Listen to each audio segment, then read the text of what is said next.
Welcome to Real Talk for Real Teachers. I'm Dr. Becky Bailey, the creator of Conscious Discipline, an expert in child development and education, and a lifelong teacher and learner. For those listening who are not aware of Conscious Discipline, it is a comprehensive, trauma-informed, brain-based self-regulation program that combines discipline, social-emotional learning, and school culture into one integrated process. Real Talk for Real Teachers is a growing community of loving professionals who seek both to understand and be understood. Today, we're talking about peer coaching and the power in a phrase called paying it forward. It's been my experience that when it comes to learning something, the best way to truly learn it is first do it, and second, teach it to others.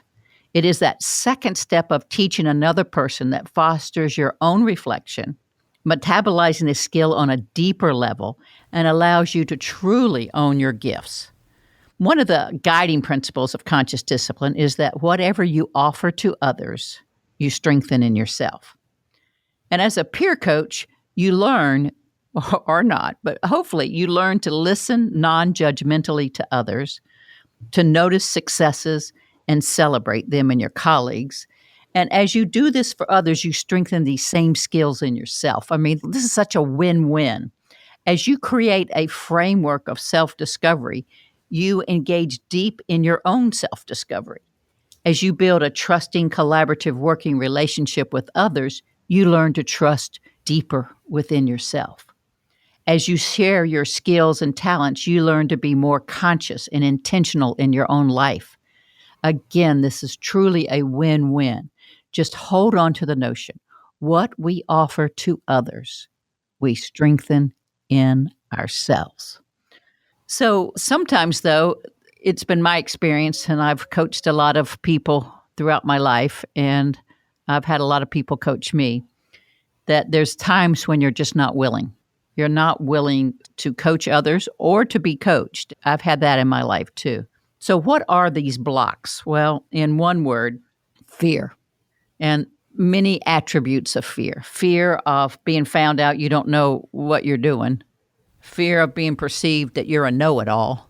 Fear of being judged or becoming judgmental.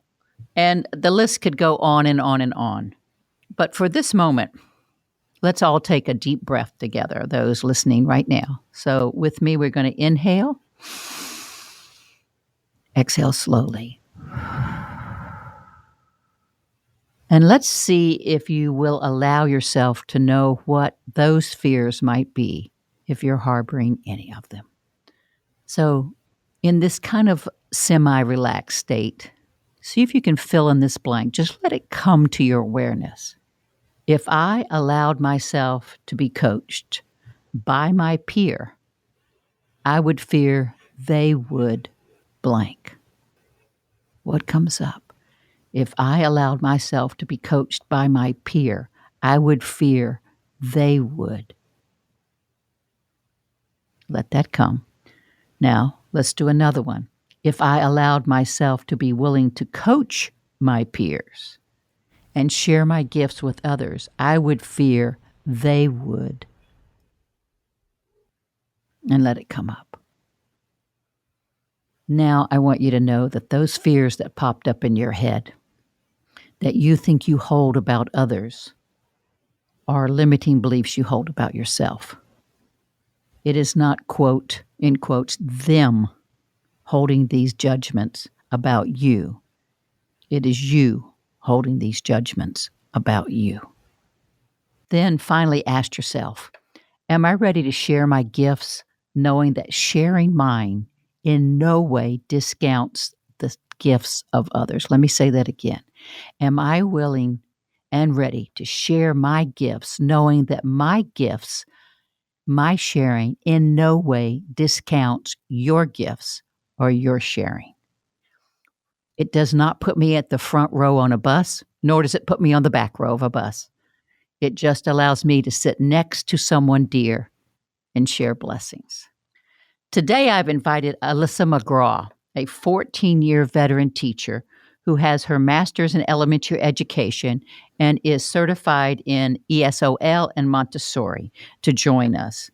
Most of her public school career has been in grades 3 and 4. I've actually been to Alyssa's class, and I was in her class when she was in 4th grade. She's been Teacher of the Year for her school. That was in 2015, and then awarded Best and Brightest Teacher Award in 2016-2017 year. So, one more thing I want you to know. Alissa has been to the week-long Summer Institute 4 times. So those of you who've been once, there's many that come over and over and over again. She was a helper in 2 times during those times she came, which also is a great way to do a win-win where you now get coached and be more close with your own peers and such. And she's conducted breakout sessions at those week-long institutes for teachers worldwide. So welcome, Alissa, to Real Talk for Real Teachers. Hi, Becky. Thank you for having me. Well, I'm excited. We have to move fast on this because her boy has a big old baseball game this afternoon. This evening. He does. Hopefully the rain stays away. Yes. So, Alissa, start with how you kind of first got into conscious discipline, how it's impacted your teaching, and maybe even changed yourself. So give us kind of a brief get-going summary. Sure. So when my son was 3, we enrolled him in a Montessori school here in Stuart, Florida. And at the same time, they asked if I would be willing to teach there. And they did this thing called conscious discipline. And I had no choice. It was what I had to do. And so I went in. Luckily, there was a teacher in there also with me who had just come back from the week long. And I was brand new to conscious discipline, had never heard of it. And I had the opportunity to watch her. And I was with her for 2 years.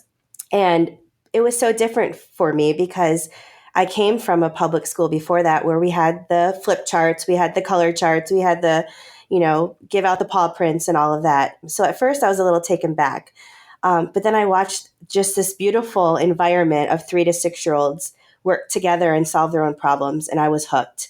And so 2 years after being at Bridges, I went to the week long. And I spent 2 more years at Bridges Montessori and then transferred back into public school.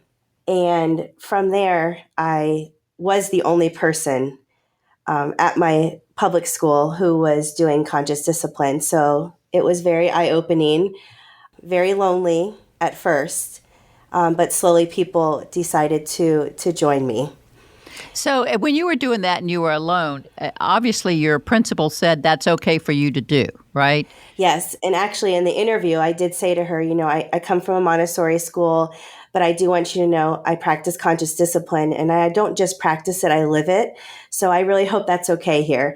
But it was funny because at the time she said, oh, well, we have some people, they wear those little aprons and they have those corners in the classroom. And I said, okay, I understand. So I'm probably going to be the only one who truly does conscious discipline. And she says, yes, and that is just perfectly fine. Well, good. And I know what you mean, because some people still think it's about decorating your classroom in a certain way. And, and I know for a fact it's provide deep transformations within you. And can you speak to that before we move into the classroom? Have you found that you yourself have changed some? Oh, absolutely. I grew up with a lot of anxiety. I was a gymnast and perfection was the key. We all wanted to get that 10-0 and everything we did wrong was pointed out. And that's just the nature of the sport. And so I was very hard on myself and had a hard time accepting my flaws and communicating those and having emotions. And so personally, as a wife, a mother, a teacher, a daughter, it's just really changed me and helped me to be the person I always knew I was.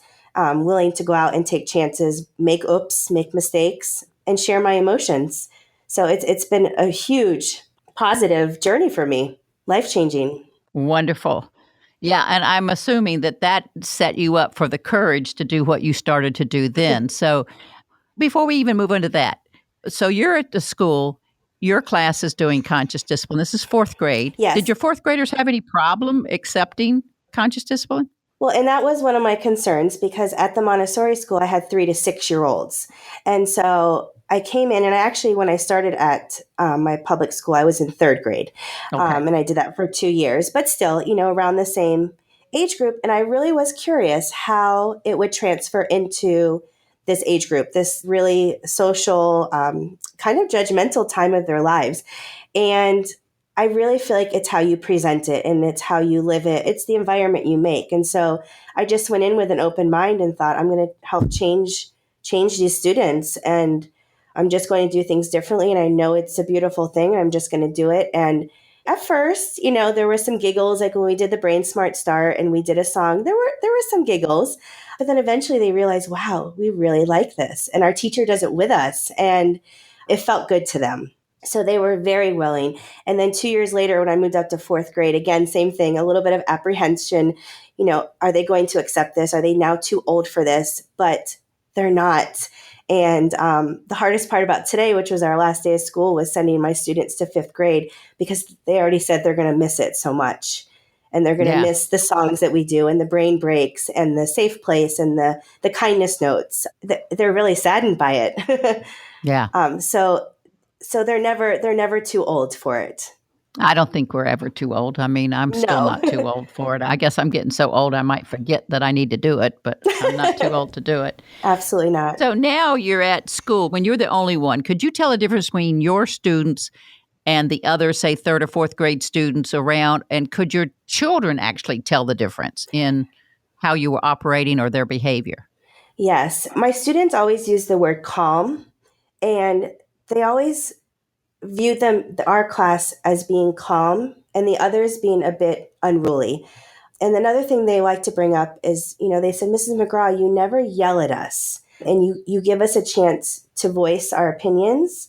And another thing they always notice is that when there was a conflict in the classroom, I would listen to both sides. And they always said in the past they would get referrals, or they would get yelled at, or, they would get notes home. And they just felt like they had a piece of that part with me where we could work together. But really, the word calm always came up for them. Yeah, that sense of shared power. Yes. That you allowed them to participate in their own life, in essence. Yes. So now, as this kind of permeated and you kept doing this, did slowly other teachers become interested? So I know for a fact that you got into peer coaching. So tell us kind of how you tiptoed into that arena. So the first year was really kind of a dip my toes in, let's kind of see, so we were kind of the oddball out, the one classroom. But the next year after that, I got a little girl in my room who is still my life changer. She pulled out her hair, she picked her nose, she sucked her thumb. She was just that child that everyone had trouble with. And by December of that year, she had stopped pulling out her hair. So she no longer had to wear a hat or a wig to school. And that was kind of the changing point, I think, for a lot of teachers at my school, because they thought, oh my goodness, what is this pixie dust Alissa has? How did she do this? And so that year, again, that was my second year at Palm City, 2 teachers who are on my team kind of started asking questions and just getting curious. And so towards the end of that school year, they actually brought their classes into my room, and we all did a Brain Smart Start together.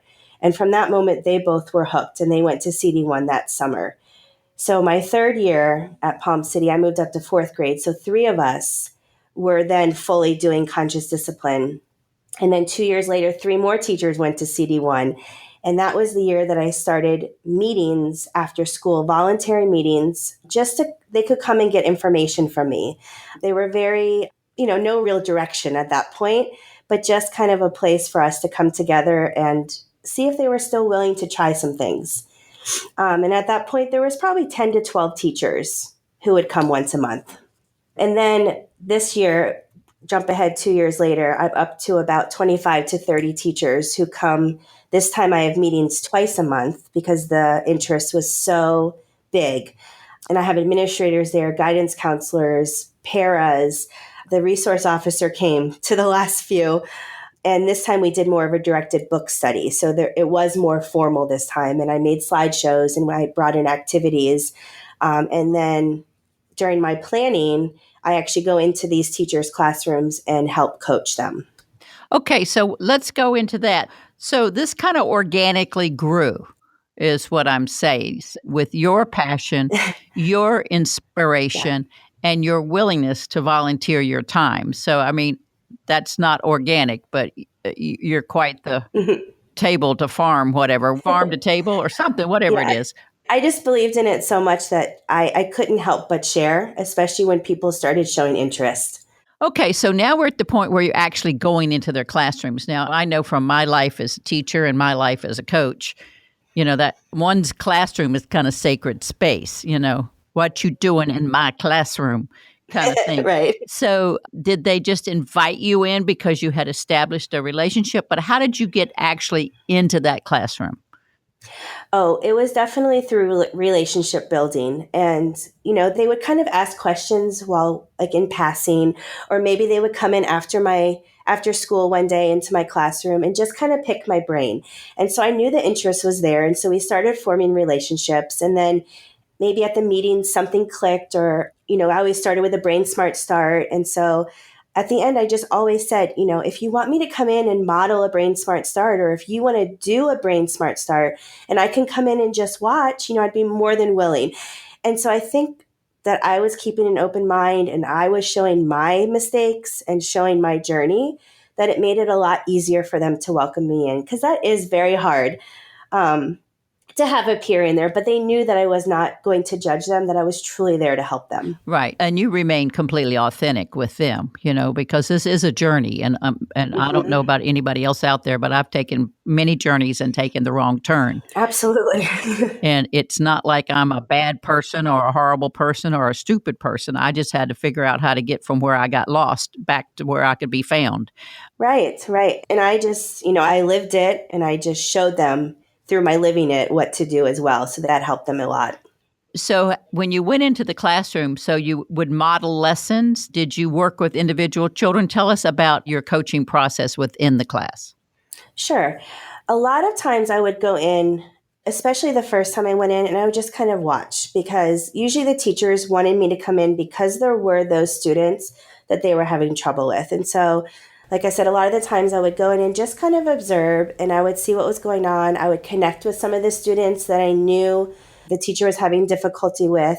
And then I was able to walk them through some of the problem solving or some of the breathing exercises. And the teacher had the ability to watch me help that particular student. So I would do that sometimes. Sometimes teachers asked me to come in and model the time machine. And so I would bring my time machine, and I would sometimes even brought two of my students from fourth grade with me, and I would have them model how to use the time machine. And then I would have the students in that class do some of the time machine with me in there, so the teacher could hear me coach them. Sometimes I would go in and do a brain smart start, or like I said, I would watch the teacher do a brain smart start, and they would ask for feedback. So it was really kind of whatever the teacher wanted, I would do. And then sometimes the teacher would actually come in my classroom and just watch how things were going in my room and how I handled conflicts, or how I did a brain smart start, or how I set up a safe place. Now, how did the administration deal with this? Because you guys are walking back and forth across the hall, it seems like to me. Right. So who's watching the children? Or did the administrator know you were doing it? Did they support you doing this? Did they encourage it? Did they help you find time to do this? Did they see the value? What was going on? Yes. In fact, we have a brand new principal. She started a little bit over a year ago, and she was gung-ho conscious discipline. So her and I connected right away. And I kind of told her about my past and some things that I were doing. And so she gave me the go-ahead and the blessing to have the meetings twice a month and to make it voluntary. And I actually went to other classrooms on my planning. So it was actually my break time that I was willing to give up. So my students were at Related Arts with another teacher. And so she said, you don't have to do this. And I said, no, I know, but I want to do this. And then vice versa with the other teachers, when they wanted to just come watch my classroom, they would come on their break time. But we do have a principal that is extremely willing to cover our classes if we ever want to go into another room and observe. So we've been very lucky with that support. Wonderful. So do you have a story of a teacher that maybe was open but hesitant, willing but resistant? That state I'm talking about, like come in, don't stay out, that she actually or he actually made a huge transformation. Do you have a specific that you could share with us? Well, yeah, I just have a little story with one, and she's a teacher, a support teacher. And so brand new to our school, brand new to conscious discipline, just kind of started coming to my meetings. And it was after a meeting where I was talking about noticing, especially noticing when a child was in their survival state and they were just shut down and their head was down. And so we practiced a lot in that meeting to notice, your fingers going like this, oh, your toe went like this. And, and so it's hard when there's not children in the room to model this and to think it might actually work. But the next day she comes in and she says, I'm so sorry, Mrs. McGraw. Can I just talk to you in the hallway for a moment? I said, sure. So we go out in the hallway and she goes, holy shit, that stuff works. And I said, okay, great. What stuff works? She goes, the noticing. She was telling me about one of her children that she pulled out of the room to work with. And he was completely shut down and his head was down. And she goes, in the past, I would have said, get up. It's time to do work. Lift your head. What are you doing? You're lazy. She's going through all her CD-ROM of what she would have said. But she says, okay, what would Alissa do? And so she said she started noticing. And sure enough, she got his eye contact. She took a deep breath with him and she noticed him. And she said, I'm noticing that you're feeling frustrated or you seem frustrated. How can I help you? And she said at that moment, she had his willingness and he talked to her and he just said, this assignment's too hard. I need help. So she taught him how to ask for help. And she said her life is forever changed. So it was just a really great story because sometimes it feels like, oh my gosh, can this really possibly work? But it does.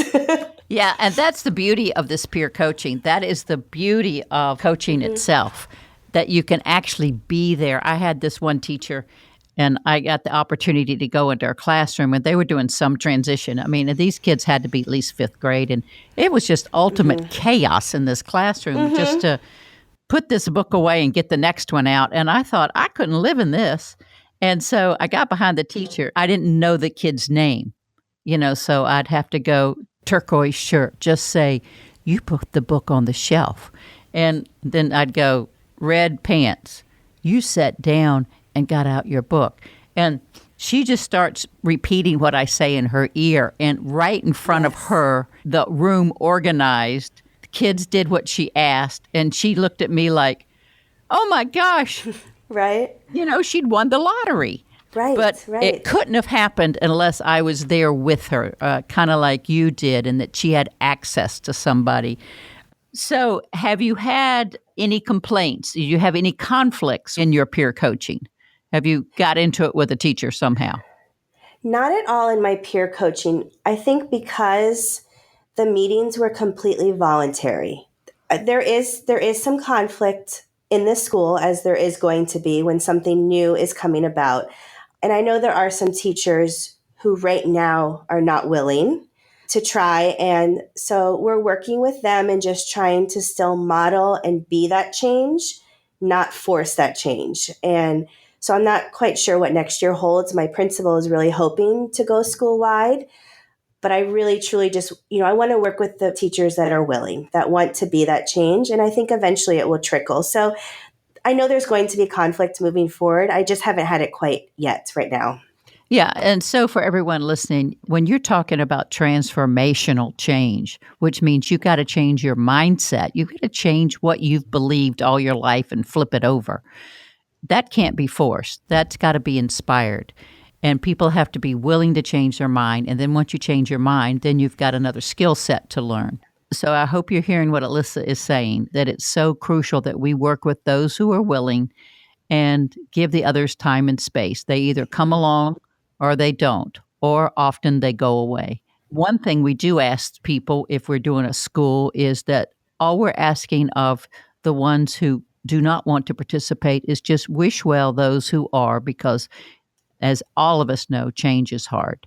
And sometimes by asking them just to wish us well, you don't have to do anything else, just wish us well. Sometimes that cuts down them clicking up together and sabotaging the group. You're so right. And I think another thing on that same note is, it's easy for us to try and want to force it because we believe so much in it. We have to remember that if they just say the words and not truly have the intent behind it, it's not going to work. And so that's kind of been what I've reminded myself, that if I force them, it's probably not going to work for them or their students. So I'm just going to let them join as they find necessary. Exactly. They say we do conscious discipline, but basically they just decorate their classroom, because it really is a mindset and it's all about our intention. That's right. So, okay, so let's say I'm listening to this podcast and I'm thinking, I've got a little bit of interest going around my school. I'm the only one there. I'm thinking maybe possibly doing some of this peer coaching, but I'm not sure. I'm not sure yet. So if I was thinking about that, what would be 3 things you would remind me of or tell me that's very important so that I could be successful? I would say definitely start off slow. When I first started having the monthly meetings, I sent an email to the entire staff, but I was not expecting the entire staff there. So I just put feelers out and I said, some of you have been asking me what I do in my classroom. I'd love to meet with you and talk with you. And like I said, the first year, I was lucky if there was 10 teachers in there. So I would say definitely give yourself grace, and I guess don't set yourself up for failure. Don't expect everyone to jump on your bandwagon just because you love it so much. So give it time. Another thing that I have found that's been really, really helpful to spreading it is actually involving my own students in going to other classrooms, especially the younger classrooms, and sharing conscious discipline, whether they read Schubert books together. Maybe they're the ones that are modeling the time machine. And so now it's actually coming from students and not necessarily just me. So I have found that to be very, very helpful. And then just living it, just being that change, not really talking about it, but having people notice it and making those connections in the monthly meetings. So then they are willing to have you go into their classrooms is extremely important, because if I just put out an email back in August and said, hey, I want to come to your classroom and coach you and watch you do a Brain Smart Start, I think there would be resistance. But we got to know each other through these monthly meetings. And then they said, hey, will you come out? I really want to try this, but I'm feeling a little nervous. And so we became a team. Brilliant. Brilliant. So everyone listening, start off slow, number 1. 2, involve your own students. Nothing more powerful than having a student tell you how they are doing it in their own lives. 3, live it. Just become the person you want others to be. And in doing so, that opens your heart and mind to make these beautiful, beautiful, authentic connections that pave the way for collaboration. So, Alissa, I want to thank you so much for joining us and sharing this process, because, I learned something. And I'm sure those listening got an idea of how they could start this process too. And congratulations on your persistence, your passion, your inspiration, your dedication. And we'll see what happens at your school. But it doesn't matter what happens at your school. It matters what happens with you and your classroom. And I'm so excited that you're a part of our CD family. Thank you. So thank you very much. I hope you'll come back and talk to us again. Thank you, Becky. I will. It's been quite an honor. Thank you for having me. All right. And so now, what's Becky up to? Well, at this point, I'm trying to get a little more fit mentally, physically, and spiritually. Now, I'm a meditator, and sometimes I fall off that wonderful meditative wagon. So I'm recommitting to my spiritual practice, which to me is, in my opinion, the foundation of all mental and physical health. So I'm going to chant, namaste, sit in silence, and work myself back to my I am presence, knowing that peace begins with me. So that's what I'm up to. And our celebrations. Some of you might have listened to this podcast from Abby Cruz, who talked about her school, The Playing Field, which is serving kind of 3 levels of kids: homeless kids, kind of at-risk kids, and then middle-class kids, all in one setting from different funding sources, and kind of to level that playing field so that all the parents get to know each other and realize that we're all on the same team. And so what happened since that podcast is the First Lady of Wisconsin, that would be the governor's wife, has arranged for the playing field to host a delegation from Norway to show best practices in trauma-informed care. So congratulations to Abby, congratulations to the Norway people, congratulations to the First Lady of Wisconsin, and certainly to this constant change that's happening into our world. And with that, until next time, I wish you well. For more episodes of Real Talk with Real Teachers by Dr. Becky Bailey, visit consciousdiscipline.com/podcasts. You can also subscribe to this podcast on iTunes, Stitcher, or your favorite podcast app.